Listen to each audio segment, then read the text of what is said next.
अचानक भयानक मध्ये ठरला प्लॅन आणि आम्ही तिघे निघालो धोडपला. मग काय पोहोचल्यानंतर केली चढायला सुरुवातीला वातावरण पाहून खूप भारी वाटत होत. श्रावण पण पहिल्यांदाच गड चढत होता, त्यामुळे त्याचा आनंद पण ढगातच होता.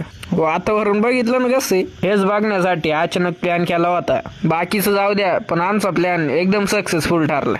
या बोराचा कॅमेरा केल्यावर याच्या हात नुसते वर जायची. चायला पोच देता पडलं होत. पाऊस आला आणि श्रावण बोलला. आमची जिरली. पाऊस उघडला आणि परत आम्ही वर निघालो.